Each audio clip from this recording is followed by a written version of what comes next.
Thank you, Kato-san, for your kind introduction. And I'm Hidenori Nakaoka from Tokushima University. And today, I'm going to talk about some peculiar form of cell death observed in fission yeast, and also explain my very, very bold research plan to study the transition from non-life to life, life to non-life, sorry. And here are microcolonies of fission yeast. And they seemingly grow happily because the culture condition is optimized. But what is this guy? So actually, it's dead. And this is exactly what I'm interested in. So that is the death in optimized condition. So the cell death in optimized condition is very rare, but I found that mother machine microfluidics is very useful to detect the rare cell death in optimized condition. And as shown in this movie, sorry.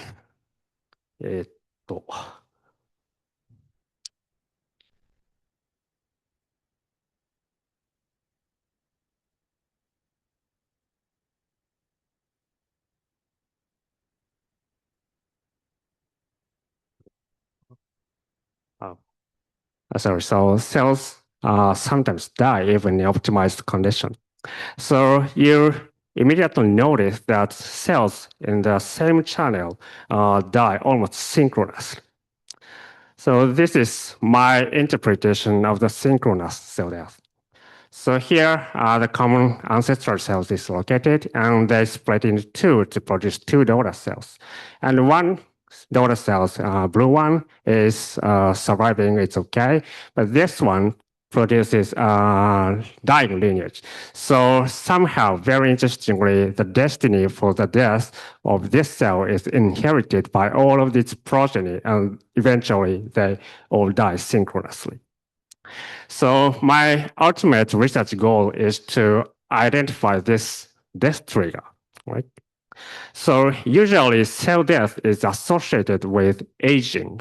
So I first checked if this cell death is accompanied with cell aging. So according to a commonly accepted definition of microbial aging, the death rate would increase over generations. So I first checked the so-called killing curve or survival curve. And I simply counted the number of surviving lineages in the device, and the results were obviously a straight line in semi-log plots, indicating a simple exponential decay. So this result indicates that the cell death is purely stochastic, and it's not aging dependent. And I checked some different temperatures without knowing about Arrhenius equation. And the results were, in many cases, they showed exponential decay. So this rate is specific to environment, but in any case, it's stochastic. So it seems like the stochastic cell death is very different from any other types of known cells like aging-associated cells or apoptosis in multicellular organisms or drug-induced cell death. But first of all, why am I so interested in this stochastic cell death? It's because I believe that the stochastic cell death is manifestation of intrinsic limitation of living system. So basically, cells are highly regulated and homeostatic, but the stochastic death implies that there's an unavoidable failure in the design of the cellular network. So I really think understanding the mechanism of the stochastic cell death is fundamental to understand biological design principles. But unluckily, we still don't have much clue to study stochastic cell death. But I'd like to introduce one interesting observation. And actually, Himioka-kun already showed this plot. And I measured death rate and division rate in different optimal typical conditions, including rich medium or defined medium, and again without knowing Arrhenius equation with some different temperature. And the result is a positive correlation between death rate and division rate. So in another word, the faster growing cells have higher chance of dying. So when I first looked at this relation, I thought, oh, well, this might be explained by reactive oxygen species, because in faster growing cells, mitochondrial activity is generally high, and they would leak more reactive oxygen species, and that might kill the cell. So I checked ROS level by time-lapse imaging. And this is an example of trajectory of a dying lineage. And the blue dots show ROS level, and red line shows the timings of cell divisions. And obviously, at the last moment, ROS level was high, but it doesn't necessarily mean that ROS is a death trigger. So let me explain it in more detail. So I found that the point of no return is at the third division from the last. So at this moment, two sister cells are produced, and the top one is okay, it's surviving. But the bottom one produced a dying lineage like this. So if ROS is a death trigger, we would expect that ROS level is really high, specifically high in this dying lineage. But when I look at the cell cycle immediately after this division, and actually ROS level is quite normal. So it is unlikely that ROS is a true death trigger. And in fact, I've been a negative data collector in these years, and I've checked many potential candidates for this trigger. And basically, the same story for ROS level case. So during the last couple of divisions, basically everything is messed up. Like pH, cytoplasmic pH decreases, and the ATP level fluctuates, and the protein aggregation accelerates, and stress responsive promoter is activated, and even some chromosome segregation failed. But when I look back to the original ancestor cells, this one, all those phenotypes seemed quite normal. So I still don't know what the death trigger is. And of course, there are a number of other candidates, and especially according to previous talks, I should definitely check NADH level, and I will do that. But at the same time, I feel I need something new and hopefully something more comprehensive. And it's Raman microscopy. And let me briefly explain about Raman scattering using this elasts. And when an instant laser light hits the cells, it interacts with essentially all molecules within the cell. And due to the interactions, a very small fraction of instant light loses its energy. And the energy loss is reflected by the shifts in wavelengths. So consequently, we get a spectrum of light. And this spectrum is called Raman spectrum. And because so in this sense, so Raman microscopy gives a comprehensive molecular profiling, because in theory, the scattered Raman light includes all the information of the contained molecules. And actually, recently, Raman spectra has been applied in biology in many cases, and a lot of literature say we can distinguish different cell types by Raman spectra. And this slide explains just one example of such. They used E. coli bacteria cells, and they measure Raman spectra of normal cells and persistent cells. And the persistent cells are some sort of cells that are temporarily tolerant to some antibiotics. And as you can see here, obviously, Raman spectra are somewhat different between cell types. And after appropriate dimension reduction techniques, the nice separation of clusters of these cell types are found in a low dimensional space. But here's an important problem. And even if we can do nice clustering here, it doesn't necessarily mean that we can extract useful biological information from this plot. And regarding this issue, very pioneering work was published by the Wakamoto Laboratory some years ago. In this paper, they measured Raman spectra and the transcriptome data in 10 different environmental conditions, and they succeeded in computationally link these two types of data sets. And this was really a big step forward because they added some sort of interpretability to Raman spectra, and namely, we can interpret the difference of Raman spectra as difference of omics status of cells. So we can discuss biology using Raman spectra. And to tell the truth, the concept of Raman omics correspondence is a bit complicated for wet experimentalists like me. But the key idea is to consider both Raman spectra and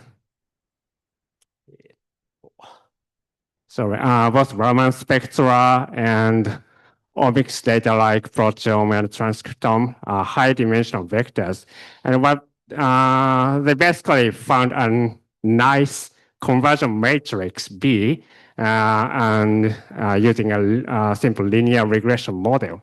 And if you put R into B, you can get corresponding omics data, and you can predict corresponding omics data. And actually, after the original paper, they accumulated more evidence for Raman omics correspondence. And the original work was done using fission yeast, 10 different culture conditions, and they found correspondence between transcriptome and Raman spectra. And very recently, another study came out from Wakamoto Laboratory, and they found proteome can be linked to Raman spectra using E. coli bacterial cells with 15 different culture conditions. And the correspondence was even confirmed using mammalian cell, actually mouse embryonic stem cells, and they can differentiate the different developmental status. And actually, very recently, I myself got the proteome data with fission yeast corresponding to the original 10 different culture conditions. And although it's very preliminary, I have got some positive results showing the correspondence between proteome and Raman spectra in fission yeast as well. So the next question is, and how can we use the Raman omics prediction scheme in future studies? So here's a very straightforward but very naive idea. And suppose, first this plot shows a kind of Raman space, and every point represents cellular states in different environmental conditions. For example, nitrogen minus state is here, and the normal culture medium is here, and ethanol treated sample is here, something like that. So a very naive idea is to measure Raman spectra of totally unknown cell states. And suppose we get spectra plotted here over this Raman space. And first, of course, we can argue that, well, this point is somewhat closer to nitrogen minus condition, or for example, close to hydrogen peroxide treated condition. And then we can infer the mechanisms that convert the cell states into that unknown state. And of course, we can use the prediction scheme to predict the omics status of the totally unknown cell states, right? But as you might have noticed, there's a big if in this plan. So if it's possible, only if the learned Raman space here is sufficiently large to accommodate the unknown states. Do you think the chance is small? I actually think so, but we never know until we try. And another interesting, exciting point is that I can combine my microfluidics with Raman live microscopy. And if we can do this, it theoretically means, this is totally imaginary data set, so please don't believe this. But if we can time-lapse these cells, actually in my case, the stochastically dying process with Raman microscopy, then theoretically we can get a trajectory both in Raman space and predicted omics space. This will provide very rich information to understand the unknown state, the dying state itself, and also we can discuss how omics trajectory is restricted within the vast space. So if this time lapse is possible, we might be able to know some sort of biological constraints at omics level. And so, yeah, it's really exciting to see this kind of experimental results in near future. And finally, I'd like to acknowledge those financial supports, and especially those people, Koseki Kobayashi and Kenichiro F. Kamei, who are really talented students, and they paved the way for the Raman Omics correspondence and great supervision of Yuichi Wakamoto. And I also thank these people for micro device fabrication. And these three people helped me to collect omics data like transcriptome and proteome. Okay, and well, and yeah, lastly, and but not least, thank you very much for your kind attention.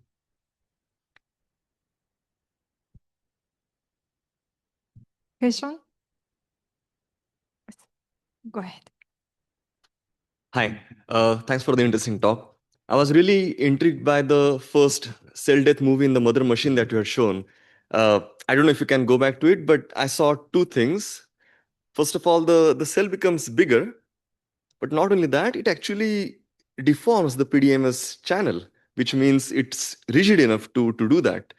So I was curious if you know a bit more about this, what's happening. I know this is not your main research question, but I find it very interesting. Well, actually, I've checked that. So if the channel is larger, then basically the shape of the cell is more rounded.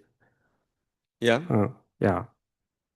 But the fact that it actually deforms the PDMS tells me that maybe the cell wall is still intact. Yes, basically it's still intact, but at the very last moment, I think they form pores on the cell wall and the cytoplasm leaks. I see. Okay, it sort of contradicts the fact that it becomes rounded but still rigid enough to. Yes. Yeah, you could perhaps try to change the rigidity of the PDMS itself to see at what point it does not deform and so on. But it's something different to search. Yeah, thanks. Thank you.